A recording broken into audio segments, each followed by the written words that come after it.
Boa noite. A Organização para a Cooperação e Desenvolvimento Econômico, OCDE, avalia que apenas Brasil, Argentina, Islândia e Itália encontram-se hoje em recessão técnica entre os 38 países avaliados pela instituição. Caso esse cenário se mantenha, empregos e avanços sociais obtidos nas últimas décadas podem ficar comprometidos. A expectativa é que neste ano o Brasil tenha um crescimento próximo de zero e uma inflação ao redor de 6,5%. Para discutir as perspectivas da economia brasileira agora, com a reeleição da presidente Dilma Rousseff, são nossos convidados o economista-chefe da Gradual Investimentos, André Perfeito, o professor da Unicamp, especialista em economia monetária e fiscal, Francisco Lopreato, e no Rio de Janeiro, o sócio-diretor da Mar Investimentos, Demian Fioca. E também contamos com a colaboração do jornalista Dimas Soldi, que irá selecionar as perguntas enviadas pelos internautas pelo portal brasilianas.org. Nesse primeiro bloco, vamos analisar as políticas fiscal e cambial e o impacto delas sobre a inflação, o crescimento e a estabilidade macroeconômica. Eu vou começar com o André. André, como é que você está vendo essa questão? De um lado, digamos, das prioridades conflitantes. Né? De um lado, você precisando desvalorizar o câmbio para dar dinamismo na economia, mas o câmbio impactando a inflação, a questão fiscal exigindo ajustes que podem comprometer o desenvolvimento. Como é que você vê a saída desse imbróglio? Bem, a gente está num samba do crioulo doido, para dizer o mínimo, né? Entre 2004 e pega aí até 2011, o real foi uma das moedas que mais se valorizaram no mundo, né? A gente perdeu só para o franco suíço, né? A gente ganhou da coroa sueca, do euro, enfim, de todas as moedas. Isso daí já teve um efeito que foi bastante deletério, né? E tem que lembrar que até pouco tempo atrás o governo se esforçava bravamente para tentar depreciar o real, né? Então a gente tem que se questionar até que ponto isso pode acontecer ou não. O problema é que a gente foi pego numa situação, num contrapé, né? O governo precisaria ter desvalorizado o real antes, né? Numa tentativa, né? de dar dinamismo para a indústria nacional, só que está muito próximo do teto, né? Então o momento não é oportuno para isso, né? Mas grosso modo eu não vejo com preocupação a questão da depreciação cambial por um único motivo. É bem provável que aprecie, e eu vou explicar por quê. A despeito do mercado real de fatores sugerir que ele teria que ter um câmbio mais próximo de 3, porque a gente tem déficit de transação corrente ou coisa do tipo, o Brasil hoje em dia é o país que mais paga juros em relação aos outros pares do mesmo tamanho, né? Para ter uma ideia, a segunda moeda que mais pagou juros em carry trade, que é aquela operação que você pega dinheiro emprestado num país e dá em outro que tem mais juros, foi a África do Sul. O rand sul-africano pagou nos últimos 12 meses 5,3%. A gente está pagando 10,9%. Que loucura. Então isso daí, pelo motivo financeiro, isso daí mais do que impede esse processo de depreciação mais tranquilo. O ideal seria cortar a taxa de juros e aí a situação imbrica. Mas acho que a gente vai falar isso mais para frente. Eu acho que é um tema central para a gente tentar entender taxa de câmbio. Tá, filho. Vamos pegar o Lopreato, que está lançando esse livro Caminhos da Política Fiscal do Brasil também, pela editora Unesp também.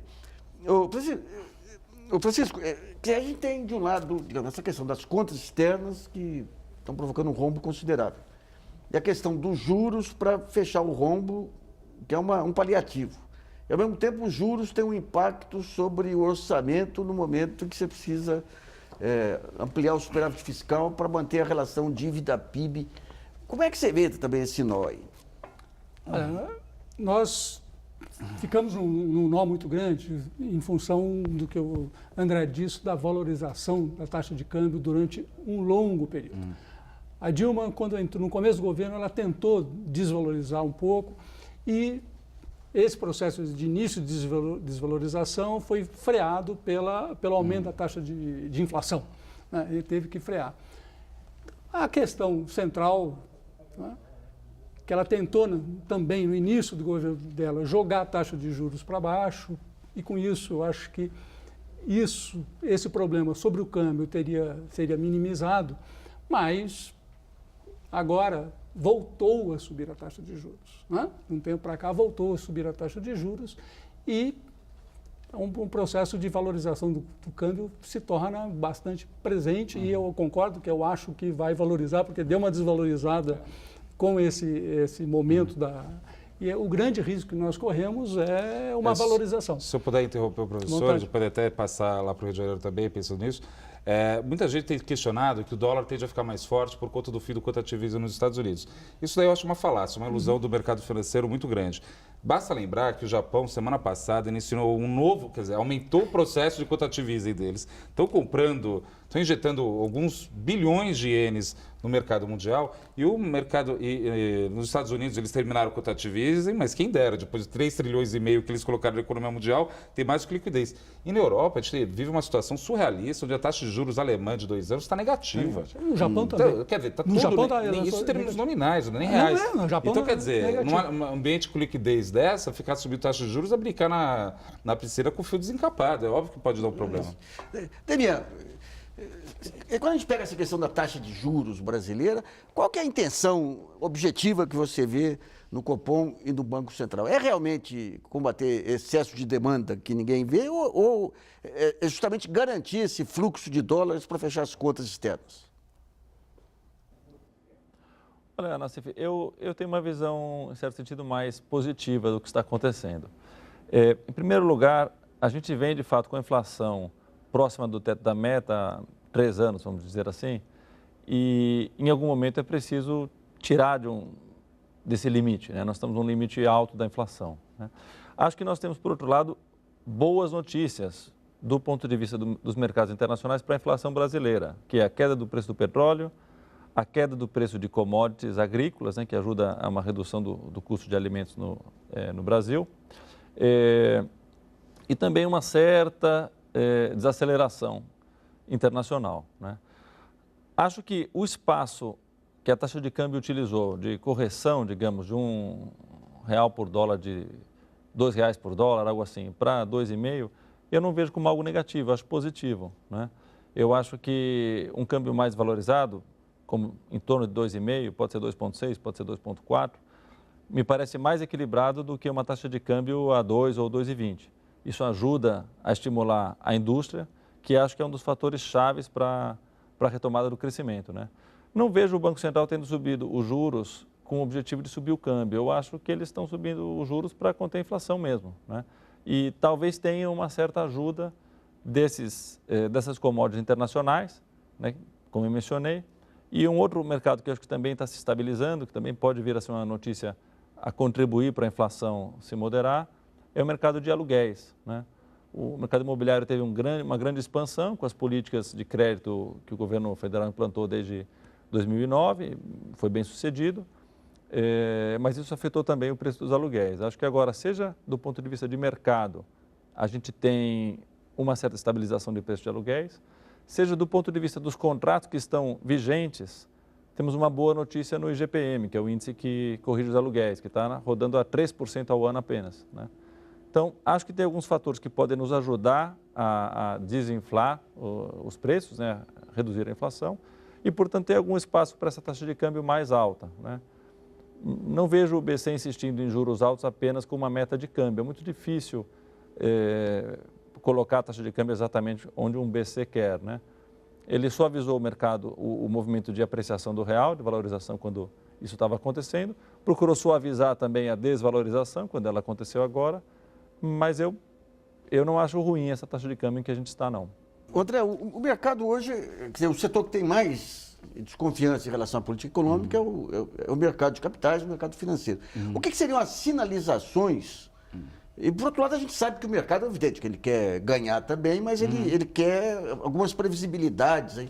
O que seriam as sinalizações capazes de acalmar o mercado? Então, se bem que a gente sabe também que o mercado ele faz muito alarido no boato e, no fato, ele se acalma, né? Bem, o mercado é que nem qualquer tipo de empresário, né? Para especular, né? Se você abre uma banca de jornal, você está especulando, não tem... Eu trabalho no mercado financeiro, eu acho que essa visão às vezes meio demoníaca que se faz no mercado é um pouco fora do lugar. A gente tem que partir das perguntas corretas, Nassif. Eu acho que qual que é a questão central do Brasil, né? Na minha opinião? O grande problema de fundo que gera esse problema, a falta de confiança, problema fiscal, problema no câmbio... Qual é o nome do jogo mesmo, né? Porque todo mundo fica com esse mal-estar inominável, né? Parece uma espécie de depressão, um luto que não acontece, né? O que de fundo está acontecendo? Nos últimos 20 anos, desde a implementação do Plano Real, especificamente desde 99, com o sistema de meta de inflação, a gente tem vivido um momento de queda da taxa de juros no Brasil. A taxa de juros veio cair de forma sistemática. Então, a queda da taxa de juros, a gente pode achar muito interessante e ter uma leitura talvez mais ingênua, eu acho que de um keynesianismo, né? Se você baixa a taxa de juros, automaticamente você aumenta o investimento, vírgula. Não é verdade isso. Quando você joga a taxa de juros para baixo, você força as outras taxas de rentabilidade da economia para baixo. Esse processo, só para colocar para o telespectador, não é tão complicado. Quando o Banco Central joga a taxa de juros para baixo, ele está jogando dinheiro na economia. Na hora que ele faz isso, outros ativos, o preço sobe e a rentabilidade dele cai. Quer ver um exemplo? Ele estava falando de mercado imobiliário aqui. A rentabilidade do aluguel em São Paulo, segundo a FIP, em 2008, a razão do preço do aluguel sobre o valor do imóvel, em 2008 era 0,78, ou seja, o aluguel era 0,78 do preço do imóvel. Com a alta do preço dos imóveis, essa razão caiu para 0,45. O salário da classe D e E, quando virou C, subiu, a rentabilidade do empresário caiu. A gente está vivendo um processo de quase choque anafilático, dentro das expectativas do que é razoável a um nível considerado seguro, só para ser bem keynesiano aqui, da taxa de juros, da taxa de retorno. Esse tipo de coisa que está gerando o mercado financeiro. Não tem como você resgatar a credibilidade, é esse que é o meu ponto, só para responder a tua pergunta. Não tem como resgatar a credibilidade de forma automática. Na verdade, você tem uma mudança de leitura, de percepção a respeito do país. Coisa que, às vezes, posturas mais em choque, que nem a presidente às vezes faz, torna difícil esse processo. Então, mas... Eu queria pois não. colocar isso. Eu acho que o André colocou num ponto que, para mim, é o ponto central, né? E que a Dilma tentou enfrentar. Lula não, manteve uma taxa de juros muito alta e no começo do governo Dilma colocou a taxa de juros num patamar de, em termos reais, 2%. Isso provoca uma queda tão acentuada, provoca uma mudança muito importante na economia brasileira. Primeiro, como o André colocou, cai a rentabilidade de vários setores. Né? O parâmetro para comparação é outro. Não se coloca mais uma taxa de juros em termos reais, 12, 10... Em 2005 a taxa de juros era 12% em termos reais. 2005, anteontem, né? Então, a rentabilidade cai. Quando fez isso, essa queda provocou, além do que tudo que o André falou, eu queria completar com uma coisinha, o seguinte, que várias das empresas tiveram perda no ganho financeiro, que tem que ser computado. Isso, fora isso, todos os agentes perdem, a partir daí, eles são obrigados a sair da zona de conforto, da zona de conforto que eles tiveram desde muito tempo, e é uma herança nossa dos anos da alta inflação, sair da zona de conforto que é alta rentabilidade e liquidez. Isso. E, para ganhar alguma coisa a mais, eles teriam que alongar o prazo, e com isso, o risco é maior, né? E coisa que manter a taxa de um ganho em LFT ou um título no curtíssimo prazo, isso não tem risco nenhum. Essa é a mudança. Agora, para fazer essa mudança, nós temos que, primeiro, não é simples, né? O atrito... só para completar um minutinho só. Teríamos que compor ou fazer novos títulos, novos instrumentos financeiros para permitir essa mudança. Nassif, o pessoal fala muito, e depois eu quero ver lá no Rio de Janeiro também esse negócio, fala muito de infraestrutura, e tem que fazer obra de infraestrutura, é verdade. Esse país, né, carece muito disso. Mas existe uma infraestrutura financeira, eu como da indústria, posso falar isso sem nenhum constrangimento. Não tem pessoal qualificado no volume necessário para avaliar projetos de risco. Porque nunca foi necessário. Quando você tinha uma taxa de juros desse tamanho, né? Em 2011 começou e recuou. Começou, né? Então, quando a gente começou em 2011, essa queda de taxa de juros forte que o Banco Central fez para responder, e não foi problema nosso, mas fora também tem que lembrar, a Europa ia virar geleia, né? Ia acabar o euro. Os Estados Unidos entrou no processo de downgrade, que teve um shutdown da economia norte-americana. A gente estava num processo de pânico. Agora, assim, a gente tem que construir essa infraestrutura. Essa infraestrutura é difícil. E mais do que isso, cara, não é simples fazer isso. Né? Então, o mercado está tendo que se adaptar. Nessa hora, por isso que eu fico receoso, às vezes, do governo, tem que ter essa sensibilidade, não é frescura do mercado financeiro. Isso que eu queria pontuar só. Daniel, essa questão da infraestrutura, você também que está atuando na área, a partir do momento que você derruba a rentabilidade aqui do curto prazo, você também cria um espaço maior para o longo prazo. Qual que é a dificuldade que tem hoje para fazer esse remanejamento da poupança do curto prazo para o longo prazo? Excesso de risco, são fatores imponderáveis?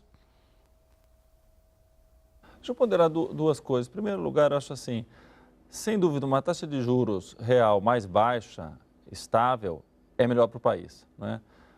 Você pode ter, vamos dizer, no momento da transição, setores e grupos de interesses e rentistas, etc., ou se queixando, mas de modo geral você faz com que, para se poder ganhar dinheiro, tem que se ir para atividades reais, né, em vez de ficar apenas nos títulos públicos, e também a taxa de retorno exigida nos projetos reais cai porque a sua melhor alternativa com liquidez e segurança, que é o título público, está rendendo menos, né? No setor imobiliário, por exemplo, eu acho que o juros mais baixo estimula, eu não estou de acordo que ele desestimule. Por quê? Porque como o percentual de aluguel caiu, não porque caiu o aluguel, mas porque aumentou o valor dos imóveis, ao aumentar o valor dos imóveis, você estimula mais empresas a construírem, porque aumenta a possibilidade, o valor do que você vai vender, né? Então, o mesmo vale para a infraestrutura, ou seja, para a infraestrutura é desejável sim uma taxa de juros, uma estrutura de juros mais baixa, né? Esse movimento recente do Banco Central eu vejo como um movimento de curto prazo. Ele está ajustando o momento de juros a uma condução da meta de inflação. Está visando a inflação nos próximos, pulando 2 trimestres, o terceiro, quarto, quinto trimestre, que é onde a política monetária consegue atuar, né? Agora, quanto ao desempenho da infraestrutura, em primeiro lugar, eu não sou pessimista no sentido que se comentou, de que o Brasil não tem pessoas, não tem estrutura para fazer, não tem pessoas para analisar o risco, né? Sempre que se expande algo, essa expansão que exige muitas coisas, pega em algum gargalo, né? Pode pegar na disponibilidade de energia, pode pegar na disponibilidade de pessoas, pode pegar na disponibilidade de recursos financeiros, sempre tem algum gargalo. E quando você cresce, superou um gargalo, aparece o próximo. Então, eu acho que essa grande demanda por engenheiros, por operários, ou seja, que o setor de construção tem demandado, é inevitável e é um sinal bom. Agora, um ponto que acho que a sociedade brasileira discute pouco e me parece ter um impacto enorme na expansão da infraestrutura é a burocracia. E aqui acho que a discussão fica inclusive prejudicada porque quando se fala de burocracia, todo mundo concorda que tem que ter menos, mas quando se procura simplificar, logo vem, inclusive na mídia, uma crítica de que querem tirar os controles, querem fazer as coisas sem controles, né? Burocracia e controle são mais ou menos duas palavras para falar da mesma coisa, pelo menos em 80% dos casos é a mesma coisa, né? Então, por exemplo, licenças ambientais é um ponto crítico para a infraestrutura. Tem projetos que se atrasam 1, 2 anos em relação ao previsto porque a licença ambiental demorou. E outras coisas, né? Quando um procurador, junto com o juiz, decide mandar parar uma obra de 5.000 pessoas. Porque tinha que ouvir, mas esse daqui, mas aquele lá. De modo geral, a sociedade tende a apresentar a paralisação como certa, né? Quando muitas vezes é possível discutir o que se queria discutir sem paralisar o empreendimento. Então, eu acho que, do ponto de vista de travas, de burocracias, de exigências, há um grande trabalho com o qual o Brasil pode ganhar. Isso não é culpa de ninguém, é a tendência natural das sociedades democráticas ter cada vez mais controles, até que os controles fiquem hipertrofiados, fiquem excessivos, né? É assim mesmo, acontece nos Estados Unidos, no Canadá, na Europa, em qualquer lugar. Mas de tempos em tempos, acho que a sociedade tem que encarar essa questão da burocracia. Na infraestrutura, que a gente acompanha de perto, posso dizer, o impacto, por exemplo, de licenciamento ambiental é maior do que o impacto de disponibilidade de recursos financeiros. Vamos a uma pergunta selecionada pelo jornalista Dimas Soldi, lembrando que o programa é ao vivo. Você ainda pode ver a sua pergunta pelo portal brasileiras.org. Dimas. Boa noite a todos. O Ciro Araújo, do Rio de Janeiro, quer entender um pouco melhor o que é o superávit primário. Ele pergunta se em condições externas desfavoráveis como agora, a busca por um superávit primário pode limitar o crescimento de um país. Tá ótimo, ok. Bom, o superávit primário, ele é a parte de receitas e despesas do governo fora pagamento de juros. Então, a meta de primário foi colocada como referência importante, por quê? Porque, como o pagamento de juros é uma conta mais ou menos autônoma, né? Existe a dívida, existe o custo, o governo não pode escolher pagar ou não pagar juros, né? Está contratado, o primário é o que o governo pode operar, pode agir sobre essa conta e por isso que essa é a meta. O resultado primário foi importante, especialmente na década de 90 e depois no início dos anos 2000, para construir credibilidade na solvência da dívida pública brasileira, né? Durante os anos 80 e anos 90, nós tivemos, até início dos anos 2000, 2002, por exemplo, tivemos crises de confiança muito fortes no país. Eu acredito que hoje a questão de solvência está superada. O Brasil tem uma dívida que não é grande, tem uma tendência que não é explosiva, tem um balanço de pagamentos que lhe dá grande conforto do ponto de vista de reservas, por isso também não vejo investidores podendo pressionar por por uma situação de muita incerteza fiscal. O primário hoje é mais uma questão de dar credibilidade à política pública, ou seja, fiscal, das contas públicas, no longo prazo, e de ancorar as expectativas no curto prazo, ou seja, o que o governo vai fazer neste ano, no ano que vem, né? Eu entendo que o superávit primário cair em um país que tem uma boa situação de solvência, quando a economia desacelera, não é equivocado, é até o desejável. Porque o governo, em tese, está arrecadando menos e, por isso, o superávit, ou seja, o excesso de recursos, foi menor. Mas se o governo cortasse muito o gasto junto com uma desaceleração independente da economia, nós teríamos um movimento pró-cíclico, ou seja, quando desacelera a economia, o governo acaba acentuando a desaceleração e, por outro lado, quando a economia acelera, se o governo dissesse vou gastar mais só porque está acelerando, tem espaço no primário, ele também estaria acentuando uma aceleração que poderia ser excessiva. Bom, vamos para o primeiro intervalo em Brasileiras.org. Volta já.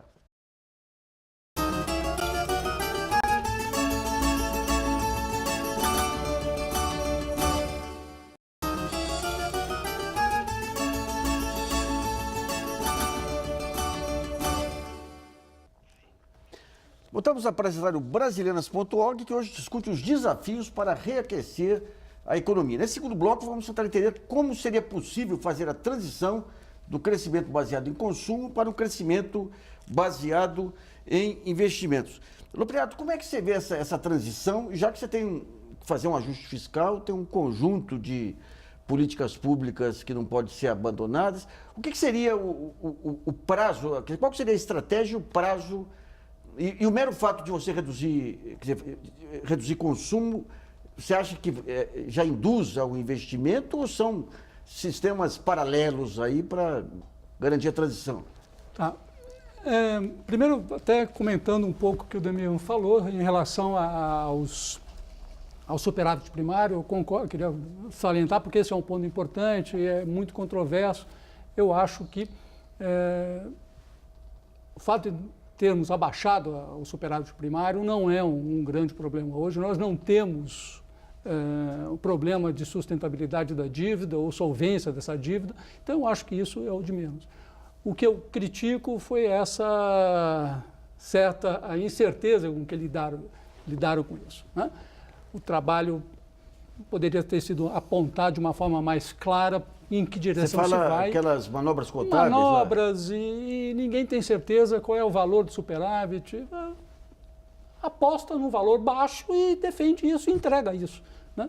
Sem precisar fazer uma avaliação ruim, como ficou à luz de todo mundo. Então, acho que esse é um ponto importante. Em relação aos investimentos, a gente nós não precisamos, não há uma dicotomia entre cai consumo para subir investimento. O que eu acho que nós precisamos é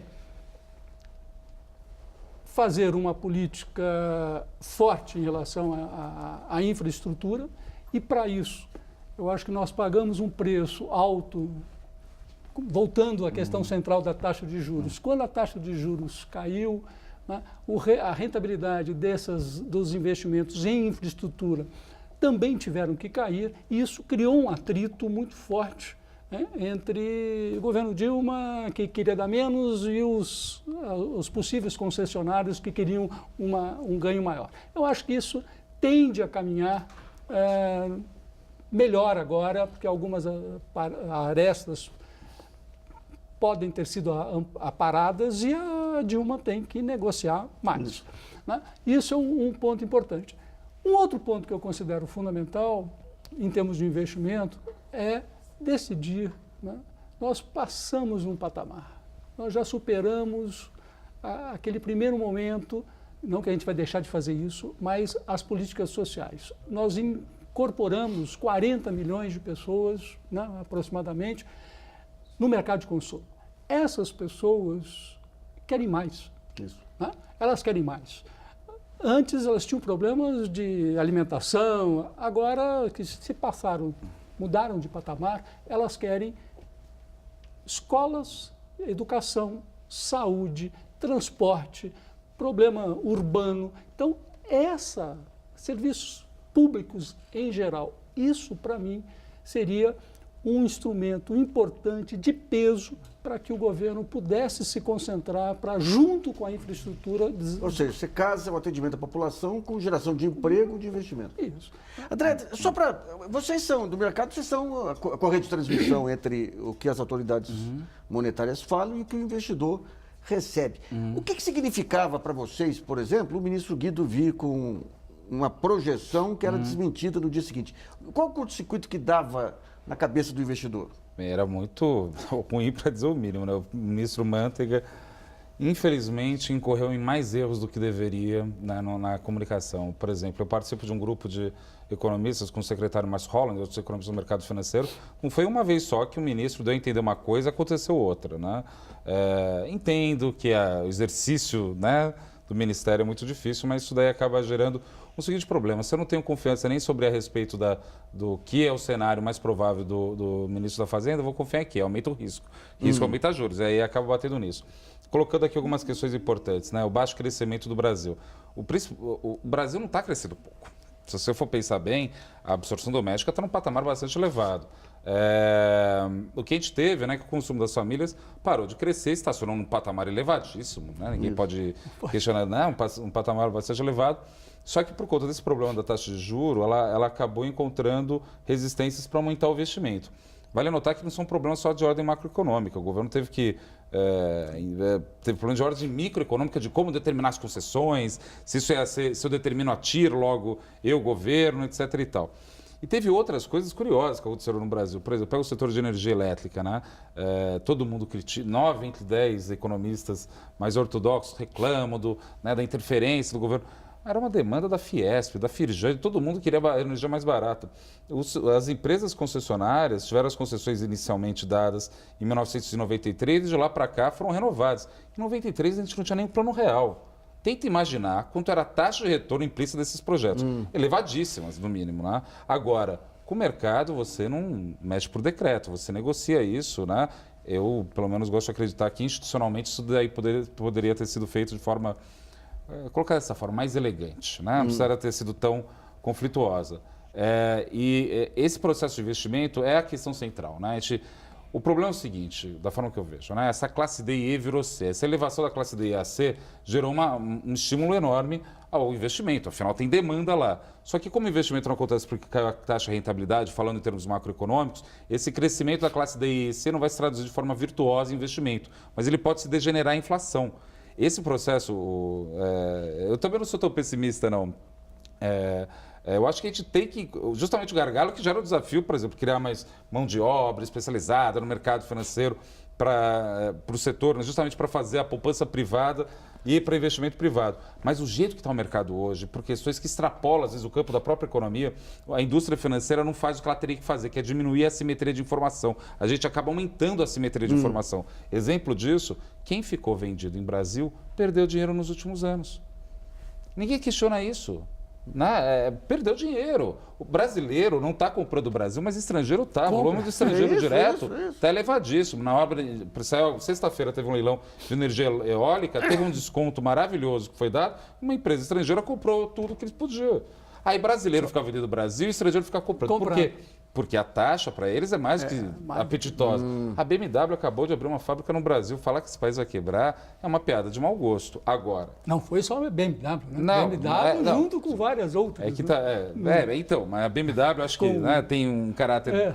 Porque alemão não erra, né? Alemão não é... Bem, eu sou fã deles, mas eles têm essa característica de fazer uma coisa mais centrada. Então, de novo, temos que ir para o investimento? Verdade. O consumo caiu? Não. Uma coisa contradiz a outra de forma alguma. Mas a ascensão da classe D e E C, isso daí implica desafios de ordem estrutural. Antes de passar ali, só para colocar uma questão importante, a inflação no Brasil. Eu concordo, né, como foi dito, né, que você tem uma questão melhor lá fora, o commodity tem caído, o preço do petróleo tem caído, a agrícola tem caído, isso daí pode resolver parte de um problema da inflação que é conjuntural. Estruturalmente falando, o que está subindo é serviços. Serviços é salário, salário é emprego. Mas olha que curioso isso. A elevação da classe D e C bateu fortemente o IPCA. A gente tem uma porcaria de índice que é o IPCA no Brasil, que mede a inflação da camada mais rica, porque o Brasil é um país tão absurdamente desigual que você tem o IPCA e o INPC. O que está subindo fortemente é empregado doméstico. Está subindo uma taxa de 10% ao ano e é o quinto maior peso do IPCA. Então, o que acontece? Era O para Banco ser Central... comemorado, era para ser em vez de ser Então, comemorado... o Banco Central fica num dilema absolutamente bizarro, né? Que eu tenho que levar a taxa de juros para transformar na nova classe C em D de novo. Agora, o fato é, segundo a Organização Internacional do Trabalho, relatório do ano passado foi divulgado, o Brasil tem 13% das domésticas do planeta.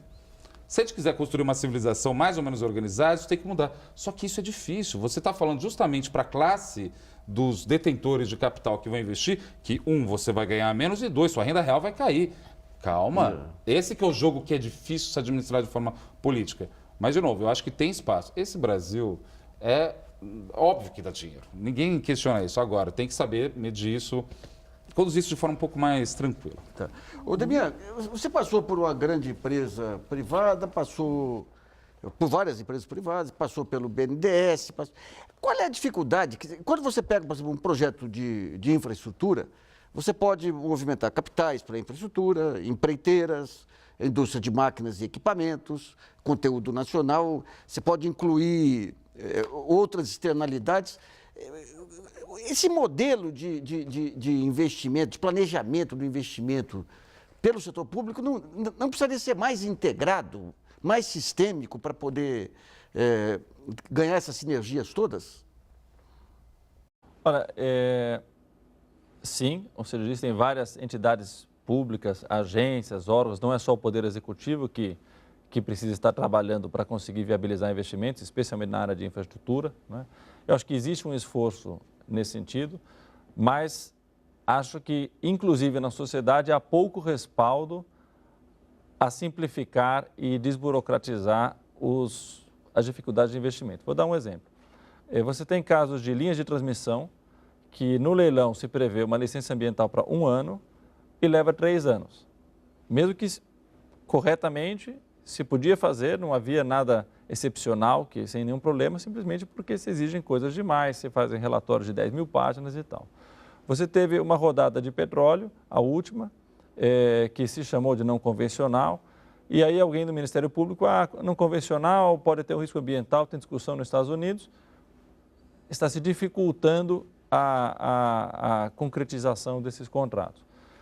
Em várias outras áreas acontece isso. Na área de hidrelétricas, nós tivemos hidrelétricas que poderiam ter uma geração muito maior de energia e que foram feitas a fio d'água, ou seja, sem um reservatório significativo, portanto não podendo guardar água de anos bons de chuva para anos piores. E aí agora estamos com um grande custo na geração de energia.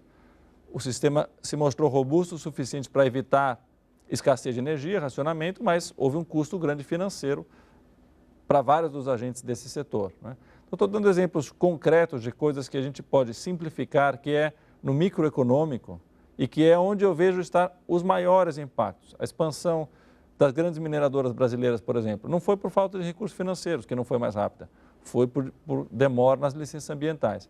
Então, essa agenda de desburocratizar, simplificar e colocar menos poder para quem pode travar, mais poder para quem quer realizar, eu acho que é uma agenda cuja importância a sociedade ainda não percebe de maneira realista, né?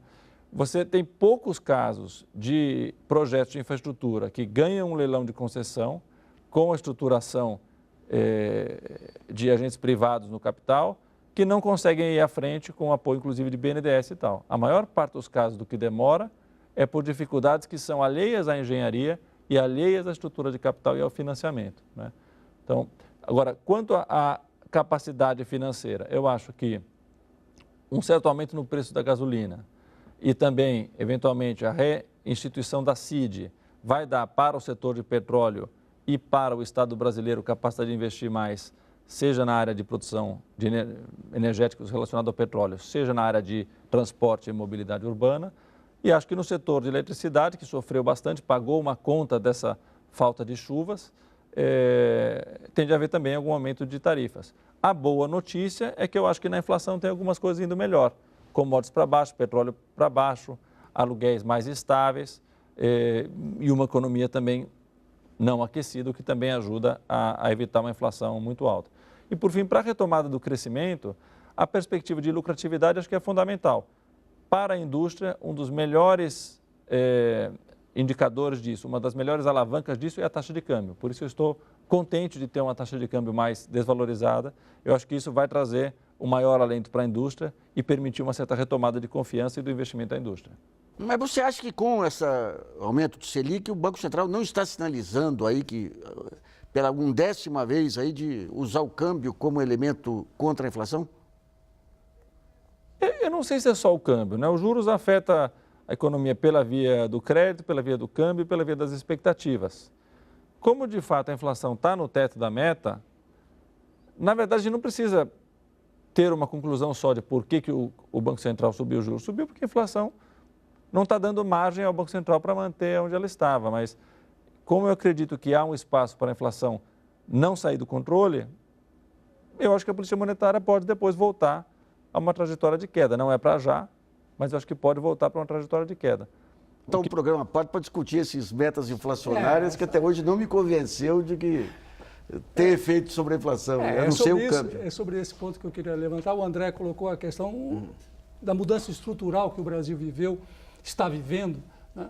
Nós tivemos um volume muito grande de pessoas que entraram no mercado consumidor e isso é fundamental para se entender a inflação brasileira de hoje. O grande problema da inflação brasileira, um dos grandes problemas, é a questão da inflação de serviços. Né? Essa inflação de serviços, em grande medida, é provocada por essa mudança estrutural que a economia brasileira está sofrendo. E enfrentar isso com aumento de taxa de juros, bom, algum tempo a gente pode conseguir, mas a que custo? A que taxa de juros? Então, mas minha dúvida é o seguinte, vai André, ser brutal com o desemprego e tal. Não é esse o caminho, né? Não é, certamente não é esse o caminho. Se você aumenta a Selic, o impacto sobre o crédito, uma taxa de crédito ao consumidor, qual que é? É mínimo. Se você joga num plano de negócios de 15 anos e tudo, o impacto é grande. Então, esse modelo de metas inflacionárias, no fundo, quando a inflação aumenta, o consumo continua sendo estimulado e o investimento passa a ser penalizado. Olha, essa discussão vai longe. Vai longe. Então, por isso tem tanto programa, né? Só para falar do DME, né? Eu acho que até, eu concordo com ele, a tendência não é de inflação explodir de forma alguma, né? A gente tem aí, mesmo porque boa parte do ajuste já está sendo feito, né? A criação de vagas líquidas está diminuindo, o que faz que o salário cresça menos, né? Então, quer dizer, a boa notícia é que está todo mundo achando ruim. Dizer que isso é uma boa notícia, né? Que as pessoas estão sentindo mais forte no bolso. Agora, em relação a que o também falou é importante, que é uma questão desse aspecto regulatório que ele falou das concessões. Tem uma hipótese muito boa, no sentido de bastante consolidada, dentro da ortodoxia, né, que é a hipótese da incerteza jurisdicional. Né? Eu acho que isso a gente tem que melhorar mesmo. Tem questões dessa ordem microeconômica que não tem por que eu como um keynesiano, questionar isso. É óbvio que tem que melhorar muita coisa, inclusive a respeito disso também. O que a gente precisa ver agora, a questão da inflação, do sistema de metas, eu vou falar de um jeito meio forte aqui. O mundo mandou as favas, os bons modos monetaristas. É isso. Ninguém mais liga para essa porcaria em lugar nenhum do mundo. E a gente vai ficar brincando como se fosse, né, a rainha da Inglaterra. Não existe isso agora. Tem que tomar alguns cuidados. Quais são os cuidados existentes? O sistema de metas se estabeleceu de forma bem sucedida no Brasil. O custo de ter levantado essa estrutura chamada sistema de metas foi caríssimo para o povo brasileiro. Eu acho que não vale a pena você pegar e jogar fora porque não funciona. Eu acho que tem que começar a regimentar coisas possíveis. O Brasil é um país, bem, Chico de Oliveira, né? Um ornitorrinco esse país, né? Você é um país que você tem 11 índices de inflação diferentes por mês. E em relação ao aluguel que foi colocado aqui, é verdade, o aluguel é reajustado por um índice que nem o IGPM, que é sensível à variação do petróleo. Não faz sentido isso daqui. Agora, foi muito caro construir isso. Vamos manter isso na medida do possível. Agora, a gente não pode ser ingênuo na utilização disso. O mundo está no meio de... Não é uma guerra cambial, que nem o Manteiga falou, mas ele está certo em alguma medida. Na minha opinião, obviamente, né? Mas é uma guerra monetária.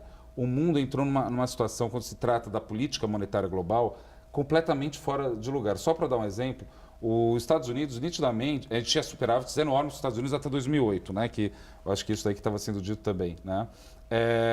Esse superávit virou um déficit brutal. Claro, os Estados Unidos abriu mão do papel dele. Qual era o acordo depois da Segunda Guerra Mundial? Mundo, produza. Você é importador de última instância. Como eu pago isso? Em dólar. Agora os Estados Unidos falam, olha, se virem. O Japão está acumulando déficits comerciais sem tamanho. E nisso a China surgiu. Quer dizer, a gente está no meio de uma briga de cachorro grande, por assim dizer. E agora nós, como brasileiros, e o Brasil, o Banco Central Brasileiro, que eu acho que não está sendo... O Banco Central Brasileiro fez um trabalho muito honesto, dado o grau de complexidade que a gente está. Eu acho muito injusto do pessoal do mercado financeiro acusar toda hora isso. Não sei se é verdade isso. Eu acho que é fácil você falar depois, né? Mas ex post, né? Mas a gente está nesse momento difícil. Inflação no Brasil tem esse problema civilizatório, que o Delfim Neto fala. Ele tem razão nisso. É civilizatório a elevação dos serviços.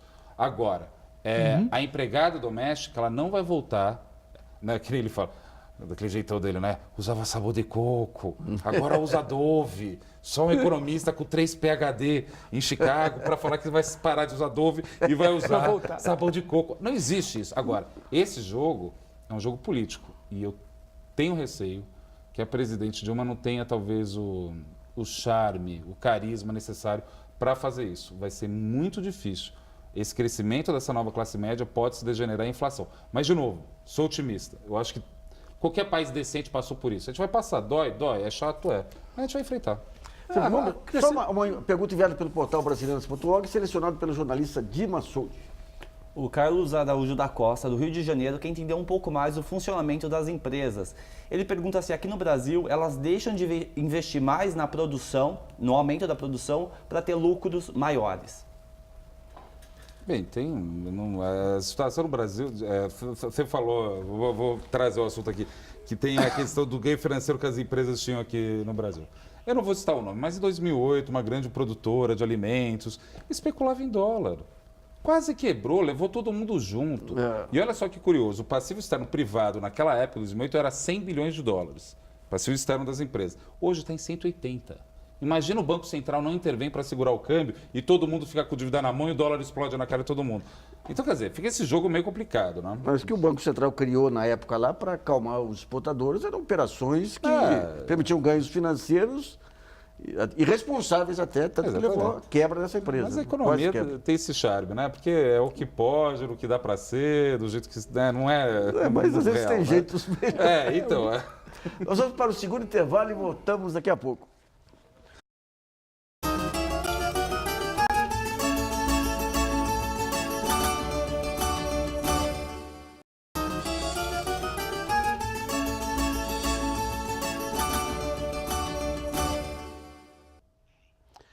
Voltamos a apresentar o Brasileiras.org sobre os desafios da economia brasileira. Nesse último bloco, vamos discutir um pouquinho as características aí da inflação brasileira. Já se falou aqui dessa questão da inflação de serviços, do aumento de salários, que é algo civilizatório, mas como que entram as demais características da inflação? Queria colocar um ponto nisso, que eu acho que não é um problema recente, é um problema que pode chamar-se de histórico no Brasil, né, que vem lá muito tempo, a questão da indexação. Né? Nós fizemos o Plano Real, a inflação caiu, mas ao longo de todo esse período, desde o Plano Real, nós continuamos com um processo de indexação muito forte. Né? Em vários preços, o setor de serviços indexa normalmente. Títulos públicos? Os serviços públicos também, a questão de escolas, por exemplo, também indexa. Então, esse tipo de característica é muito, bem forte no Brasil, isso complica fortemente a questão do sistema de metas de inflação. Se nós pegarmos essa mudança estrutural que nós estávamos comentando, a ascensão de um volume de pessoas muito grande que passaram a consumir, junto com essa outra característica de indexação, nós temos um problema muito grande para a questão do sistema de metas de inflação que teria que ser repensado. Né? André, por que esse impacto, o câmbio, que ao contrário de outros países que adotam sistemas de metas inflacionárias, o fator câmbio impacta tanto aqui internamente, alimentos impactam tanto aqui internamente e menos em países europeus e nos Estados Unidos? Tem peculiaridades, né? o peso de alimentos é relativamente mais alto aqui também, né? Então isso daí acaba sendo mais forte esse pass-through, né? Mas acho que o principal canal é a indexação, por exemplo, né? Você tem o IPA, né? O IPA é 60% do IGP. Índice de preço atacado, que é 60% do índice geral de preço. Variações no câmbio mexem no IPA agrícola ou no, enfim, commodities de forma geral, que acaba batendo na inflação que vai reajustar o meu aluguel, né? Enfim, né? Você tem canais de transmissão bastante sui generis, né, para falar o mínimo desse país. Agora, isso daí se resolve aos poucos, né? O que a gente tem no Brasil é um passado que não consegue deslanchar. Apesar de eu ser economista, eu gosto de ver muito essa questão como uma questão de ordem sociológica / psicológica. A gente vive num país, né, que insiste em não conseguir se reinventar e pensar para frente. Esse é o ponto principal. Não adianta a gente não consegue criar no Brasil uma ideia, um mito fundador que seja suficientemente forte que nos lance. Só para fazer, como o Florestan Fernandes já colocou, né, brincando, né, quem nasce na Alemanha, o que é? Alemão, na França, francês, na Inglaterra, inglês, na Argentina, argentino. No Brasil, o que é? Brasileiro. Mas por que brasileiro? Porque o sufixo eiro é sufixo de ofício. É que nem padeiro, pedreiro, marceneiro. Então, a lógica subjacente da gente com esse país sempre foi ganhar dinheiro e acabou. Falta projeto de nação. Isso daí tem um custo, é quase que nem a palavra liberdade. Ninguém sabe definir, mas todo mundo sabe o que é. Esse projeto de nação não se construi. E não adianta nada nós, economistas, falar, não, aperta ali, faz aqui. O Demian tem toda a razão, a questão de infraestrutura é básica. E a sociedade não se atenta. Mas por que isso não atenta? Porque não está atenta a nada. Né? A presidente Dilma, de novo, ela tem um desafio muito grande na mão e eu fico muito preocupado, não por conta dela, mas por conta da gente conseguir construir um sentimento de nação. Enquanto isso, eu tenho que ficar vendo, sem paciência nenhuma, gente pedindo para militar intervir de novo no Estado brasileiro. É uma piada, de mau gosto. Né? É uma situação quixotesca isso. Né? Então, enfim, são esses os desafios atuais. Demian, essa agenda de reformas que foi colocada aqui, o que seriam os pontos centrais? Você enfatizou muito essa questão das leis ambientais, mas você tem também reformas microeconômicas na área financeira, na área monetária, a questão da burocracia mesmo. Como deflagrar, você que já esteve nos dois lados do balcão, como deflagrar esse processo de reformas internamente? Em primeiro lugar, eu entendo o seguinte, de fato o Brasil tem que tolerar uma inflação um pouco mais alta do que outras partes do mundo, concordo com esse ponto de vista, por conta da indexação e também por conta da transformação social que estamos vivendo, ou seja, a melhoria da distribuição de renda e dos salários mais baixos aparece no índice de inflação como um custo para a classe média, né? Como foi comentado, o IPCA, ele mede a inflação para uma família que ganha até 40 salários mínimos. Então, para essa família, o rendimento dos serviços de classes mais baixas vira custo, né? Então, de fato, não dá para o Brasil perseguir uma inflação de 3% ou de 2%.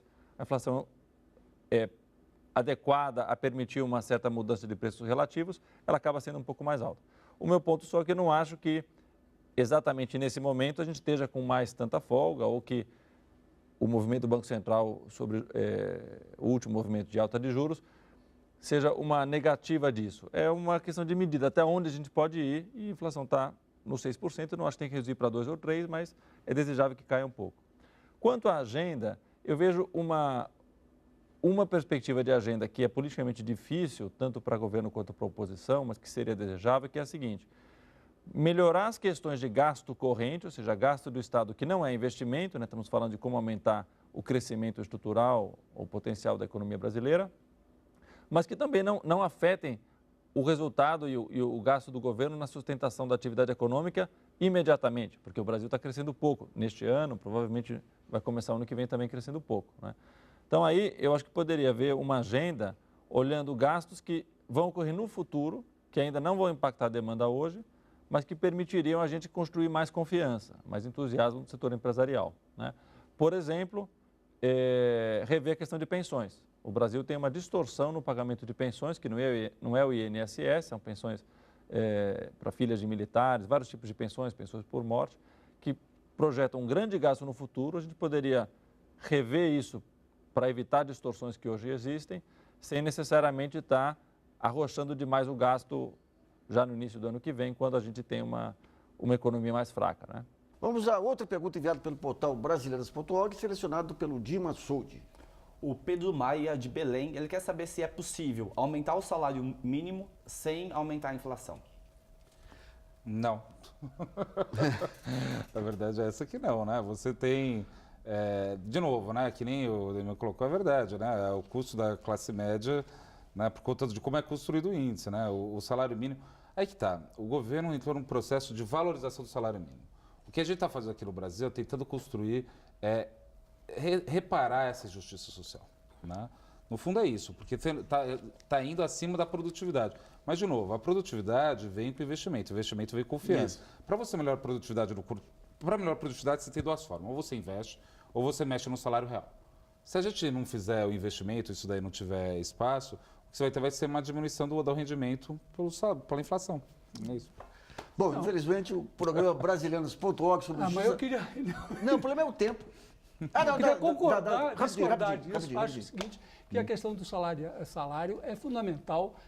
Foi uma política crucial junto, não só Bolsa Família, mas foi parte fundamental da questão social e não necessariamente é uma relação direta entre aumento salarial com aumento de inflação. Isso precisa ser muito melhor discutido. E a questão é que no estágio atual de desenvolvimento não dá mais para ganhar produtividade reduzindo o salário. Chegou num estágio que você tem que buscar. Isso eu concordo. Bom, o programa Brasilianas.org sobre os desafios do governo para a economia termina por aqui. Agradeço muito a participação do economista-chefe da Gradual Investimentos, o André Perfeito, do professor da Unicamp, especialista em economia monetária e fiscal, Francisco Lupreato, e do sócio-diretor da Mar Investimentos, Demian Fioca. E também a colaboração do jornalista Dima Soudi e de você que nos acompanhou em mais essa edição. Lembre, você pode continuar colaborando, enviando sugestões, textos e vídeos para o portal brasilianas.org. Esse espaço aqui também é seu. E voltamos na próxima segunda-feira, às 8 da noite. Até lá!